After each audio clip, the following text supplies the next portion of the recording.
Hola amigos, muy buenas tardes. Mi nombre es Raúl Campos Velázquez, soy licenciado en Derecho, soy litigante en materia civil, penal, familiar y laboral. El día de hoy, como ya lo habíamos comentado, vamos a hablar de lo que son los contratos. Vamos a iniciar con la materia civil. Vamos a ver diversos contratos en algunos otros videos, uno por uno. Cada video va a tener un contrato como tema. ¿Sale? Pero antes que todo, pues vamos a definir qué es el contrato, ¿no? Que no sabemos exactamente a veces qué es el contrato y cuál es la diferencia con un convenio, ¿no? Un acuerdo de voluntades. No sabemos, a veces de manera indistinta decimos, celebré un contrato o celebré un convenio y no sabemos exactamente cuáles son las diferencias. En este caso, bueno, pues vamos a hablar y explicar rápidamente. Recuerden que esto es una información para el público en general, no es especializado ni tiene un nivel de licenciatura o maestría. Esto es para el público en general para que más o menos se comprenda de qué se trata cuando hablamos de un contrato, y esto les va a servir para cada uno de los temas que vamos a ir tocando. Por ejemplo, el día de hoy vamos a hablar del contrato de compraventa, sobre todo de bienes inmuebles, y les va a servir muchísimo lo que es la definición del contrato o del convenio. ¿Por qué? Bueno, porque vamos a tomar algunos elementos importantes para saber cuándo se celebra un contrato de compraventa como debe ser y no de manera fraudulenta, como existen muchos contratos en la vida diaria, más ahora que estamos en la pandemia y que la gente anda buscando dinero como dé lugar. Ha incrementado muchísimo este tipo de delitos, el fraude, pretendiendo vender inmuebles. Pero bueno, vamos a entrarle al tema. ¿Qué es un contrato, amigos? Bueno, el contrato es la celebración de un acto jurídico en donde se expresan dos voluntades, al menos, respecto de un bien o servicio. Ese es un contrato, a cambio de una contraprestación que puede ser económica o de otro tipo. En general, ese es el contrato. ¿Sale? ¿Qué es el convenio? El convenio es un escalón o un paso anterior al contrato. El convenio no está sujeto a la ley, no está sancionado por autoridad y es un acuerdo de voluntades, de manera informal. Ese es un convenio.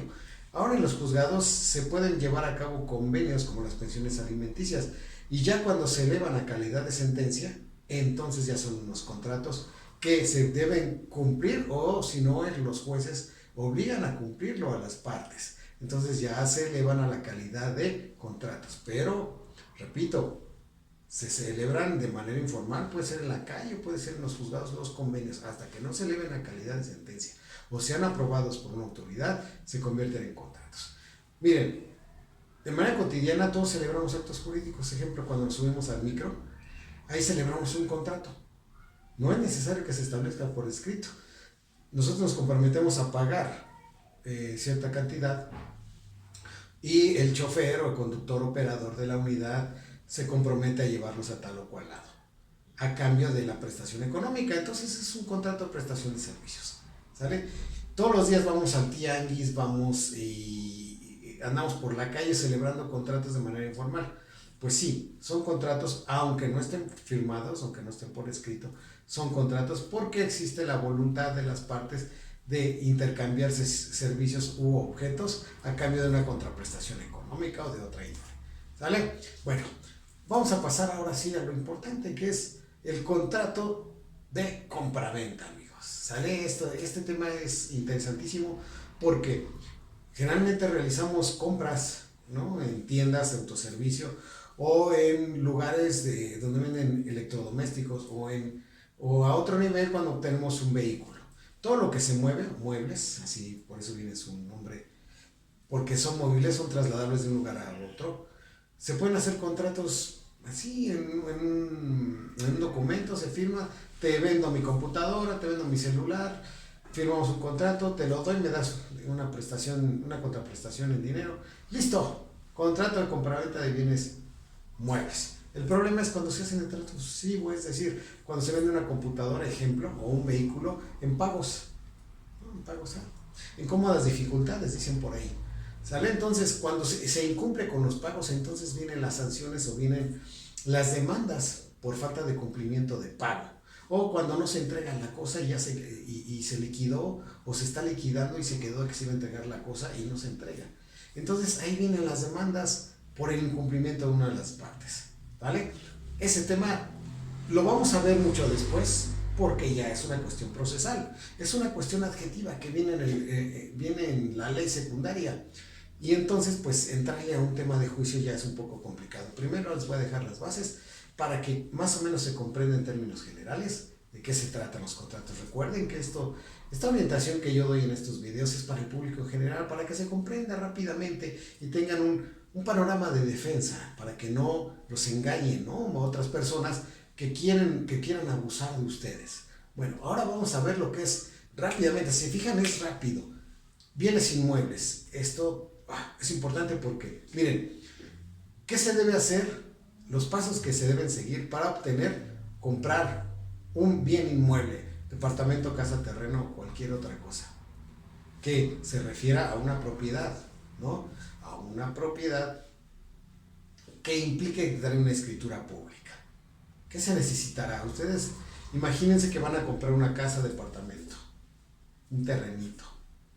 ¿Qué se imaginan? Bueno, primero yo les aconsejo que, número uno, verifiquen que quien les está vendiendo es el propietario de ese lugar. ¿Sale? Uno. Número dos, que ese lugar no trae cargas fiscales, no trae deudas, no trae hipotecas, no trae embargos, no trae avisos preventivos. ¿Sale? Número tres, que el uso de suelo que priva en ese lugar es para el destino que tienen como nomenclatura el destino que ustedes le quieran dar. Digamos, ustedes quieren comprar una casa, pues debe tener autorizada la de casa habitación. Que quieren comprar un comercio, debe tener autorizado en el uso de suelo el uso comercial. Que quieren construir 3 pisos en ese terreno, en esa casa, pues debe tener autorizado que puede tener 3 niveles. ¿Sale? Verifiquen todo eso. Bueno, además de que deben tener todos los servicios pagados, como es el predio de agua y demás servicios. Regreso al punto número 1. Ustedes me dirán, abogado, a ver, dígame, ¿y cómo verifico que quien me vende es el propietario del lugar que voy a comprar? Muy sencillo. Esta información es pública, se encuentra en las leyes, se encuentra en internet, y es muy sencillo, pero pareciera que no hay demasiada apertura para este tipo de cuestiones. Número 1, fíjense, ¿cómo saber de quién es la propiedad que voy a comprar? Bueno, si yo estoy interesado en comprar un departamento, casa, etcétera, debo acudir al registro público de la propiedad de la Ciudad de México, y en el Estado de México al Instituto de la Función Registral del Estado de México. Ahí, en ese lugar, yo puedo solicitar un certificado certificado, se llama certificado, pero es un antecedente registral. Ustedes solicitan el antecedente registral, llenan una solicitud del lugar que ustedes van a comprar, con calles aledañas perfectamente identificado, y ahí les van a proporcionar la historia completa del predio, del lugar del cual ustedes van a tener interés, que es, les dicen, tal año pertenecía al Departamento del Distrito Federal y de ahí se desincorporó, salió del catálogo inmobiliario del gobierno y se vendió a un particular. Y de ese particular después en tal año a otro y así. Entonces, toda la historia del bien inmueble viene en esa constancia que les estoy comentando, y ustedes se van a percatar que el último propietario debe ser quien les está vendiendo. ¿Sale? Con eso ya tienen certeza, debe ser actualizado, tiene vigencia de 6 meses. No se fíen si alguien les dice, mira, te vendo mi casa y aquí están las escrituras. La escritura no es suficiente, amigos, porque puede ser que ya hayan vendido esa propiedad y esa escritura ya haya dejado de tener vigencia. ¿Sabes? Suele darse muchísimo que las personas venden sus propiedades 2 o 3 veces, se aprovechan de la gente y después desaparecen. ¿Sale? Entonces ya les di ese punto. Número 2. Que no tenga cargas fiscales, deudas, hipotecas, embargos, etcétera, avisos preventivos. ¿Qué significa eso? Pues que no deban dinero los propietarios de ese predio, que no estén endeudados. Entonces lo que ustedes van a hacer, van a ir a ese mismo registro público de la propiedad y el comercio de la Ciudad de México y van a obtener una constancia, se llama de libertad de gravamen. Libertad de gravamen, es decir, ahí en esa constancia les van a decir si tiene algún problema, los que ya comenté, ese predio. Si lo tienen, obviamente no lo compren, ¿Por qué? Porque van a ustedes a pagar con ese bien las deudas de otro, del anterior, es decir, del vendedor. No lo compren y pues libérense y búsquense otro. No pasa nada, pues no hay que también tener una fijación sobre los bienes, ¿vale?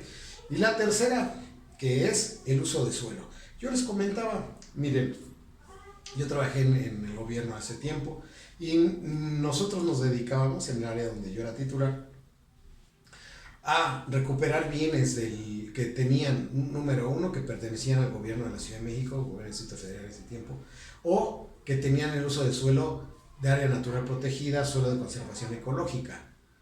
¿Qué significa esto? Bueno, que si una persona compra, por ejemplo, Tláhuac, Milpalta, Iztapalapa, Coajimalpa, norte de la Gustavo Madero, Tlalpan, Álvaro Obregón, algún terrenito, puede ser que tenga como uso de suelo solo el de zona ecológica o área natural protegida. Entonces, al momento de que ustedes quieran construir, les van a demoler. La alcaldía o el Instituto de Verificación Administrativa de la Ciudad de México les van a demoler. ¿Por qué? Porque el uso de suelo no les da para construir. Solo compraron un gran jardín para poder sembrar. Nada más. No pueden construir. Entonces hay que verificar todos esos detalles porque a veces nos embarcamos sin saber. Perdemos mucho dinero, nuestro patrimonio disminuye a causa de un engaño. ¿Vale? No, más bien a causa de exceso de confianza, no de un engaño. Porque la obligación del comprador es verificar que lo que va a comprar esté en el comercio, se pueda vender. ¿Vale? Recuerda, hay un principio que dice: nadie puede vender lo que no es suyo. ¿Listo? Entonces, verificar estos 3 puntitos al menos, más algunos otros que ya son detalles, como por ejemplo el deslinde, ¿no? Las limitaciones, las medidas de la propiedad, de los metros cuadrados de construcción, etcétera. Otras situaciones que ya no son tan importantes. Lo son, pero no tanto, ¿no? Bueno, ahora déjenme comentarles que respecto a todos los contratos de compraventa, hay a veces, más de las veces mejor dicho, una figura jurídica que se llama evicción. Es decir, a veces los vendedores ya celebraron contratos de compraventa con diversas personas y ustedes son los terceros, cuartos, quintos compradores. En ese caso, ustedes van a tener problemas. ¿Qué tienen que hacer? Al momento de hacer el contrato de compraventa, no hacerlo de manera privada, es decir, no hacerlo en unas hojitas y ya celebré el contrato de compraventa y ahí quedó. No, tienen que hacerlo frente a notario. ¿Por qué? Porque si el vendedor es un abusivo y ya vendió el predio varias veces, va a tener únicamente valor el contrato que está registrado en el Registro Público de la Propiedad. Disculpen la reiteración, Registro Público de la Propiedad. Si no está inscrito ahí, entonces ninguno de los contratos va a tener válido. El único que va a tener prioridad es el que tenga fecha más, el más viejo es el que va a tener prioridad. Entonces, para evitar eso, dice la ley, el que se encuentre registrado es el que tiene valor. Entonces, para eso, quien lo registra es el notario. ¿Van a gastar? Claro que van a gastar, pero van a tener seguridad sobre eso. ¿Vale? La figura de la evicción hay que ponerla en los contratos. Los notarios lo hacen, pero si ustedes realizan su contratito privado y después lo certifican ante notario, pónganle ahí que será responsable de la evicción quien les enajenó, es decir, quien les vendió, cedió o donó el predio, va a ser responsable de la evicción. Es decir, si vendió con anterioridad y ahí sale otro propietario, él va a ser responsable de pagarles a ustedes los daños, perjuicios y todo lo que hayan sufrido por causa de esas ventas fraudulentas que realizó el vendedor, ¿no? O la persona que les enajenó el bien inmueble. Entonces, pónganse muy listos, amigos, y bueno, aquí concluimos el contrato de compraventa. Si se dan cuenta, no tiene gran profundidad. Es una plática público general. Claro que hablando desde el punto de vista legal y a otro tipo de público, bueno, pues el tema es inacabable. ¿Sale? Ahora déjenme leerles dos preguntas que me hicieron algunos suscriptores y que les voy a dar respuesta aprovechando que estoy haciendo el video. ¿Sale, amigos? Bueno, dice una suscriptora: ¿a qué tengo derecho si falleció mi pareja? Tengo un hijo de él. Mis cuñados dicen que me van a sacar por no estar casada. Hay un testamento, pero no lo tengo y tampoco sé si mi esposo era el dueño. Bueno, pues aquí es un doble problema. Número uno, Primero tienen que saber quién es el propietario de la casa.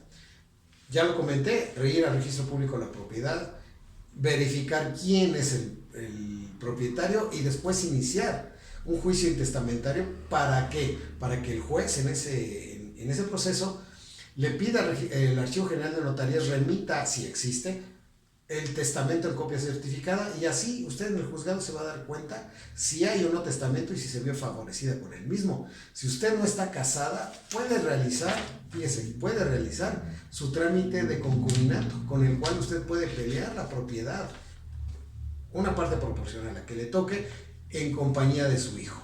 Su hijo es el gran heredero, porque si su pareja era el propietario, pues miren, y no hay testamento, su hijo es el favorecido, y si usted acredita el concubinato, los dos aparecerían como herederos, ¿sale? Entonces, bueno, no aparecerían como herederos, si no hay testamento, el juez los favorecería con la propiedad, pero tiene que hacer los pasos que ya le comenté, ¿sale? Y la siguiente pregunta dice: murió mi padre, no dejó testamento, se presentó mi tío diciendo que mi padre le debía 600,000 pesos y quiere cobrarse con la casa, ¿qué hacemos? Bueno, miren, no es así nada más que, pues me debía tu papá, que era mi hermano, y me debía 600,000, págame con la casa y ahí muere. No. Lo que tiene que hacer usted es esperar, iniciar un intestado, un intestado, para que se determine quién va a ser el albacea, es decir, quién va a enfrentar al tío en un juicio donde le van a reclamar el pago de los 600,000. El tío le va a demandar a usted, más bien a la sucesión, y si usted es el albacea, usted va a responder por la sucesión. El tío va a decir: bueno, pues me debía mi hermano 600,000, lo voy a probar debe tener algún documento. Las deudas de palabra, pues se las lleva el viento. Si tiene un pagaré o un contrato o algún otro instrumento cobrable, lo va a hacer valer en juicio y va a demandar a la sucesión. ¿Quién representa a la sucesión? El albacea. Entonces, si usted va a ser el albacea, o alguno de sus hermanos, o alguien que tenga derecho, es el que va a defender los derechos de la sucesión. Y ahí es donde vamos a ver, se vería si efectivamente es la firma del fallecido, si es la cantidad, si llenan los requisitos que prevé la ley para que se constituya como deuda, y si es posible que se pueda realizar el cobro frente a la sucesión. Entonces no es sencillo, el tío pues a lo mejor tiene razón, ¿no? A lo mejor se le debe, pero pues falta todavía. ¿Por qué? Porque hay que demandar y acreditar que la deuda existe, no es nada más me debe. Entonces, si es cierto, pues se va a acreditar y la casa no se pierde. En su caso, ustedes podrían pagar la deuda líquida y quedarse con la casa, o la otra, vender la casa, pagar la deuda y lo que sobre se les devuelve. En ese caso, siempre y cuando se acredite que existe la deuda, ¿sale? Primero hay que averiguar si existe un testamento. ¿Cómo? Con el juicio intestamentario, video que ya hice con anterioridad, le invito a que lo vea para que le quede claro. Y si no, pues como siempre estoy a sus órdenes, una llamada, yo les contesto con mucho gusto. Si estoy ocupado, les regreso la llamada, déjenme mensaje vía WhatsApp y yo con mucho gusto los atiendo. En este momento estoy un poquito libre, tengo algunas situaciones, y entonces tengo ahorita un poquito más de tiempo para contestarles, ¿sale? Entonces, si no les contesto de inmediato, les regreso la llamada. Con mucho gusto los atiendo, les repito, si tienen algún cuestionamiento sobre un asunto, les contesto vía telefónica y les doy la asesoría, ¿sale? Bueno, pues quedo a sus órdenes, 55 24 12 59 12. Suerte y adelante con sus demandas, amigos.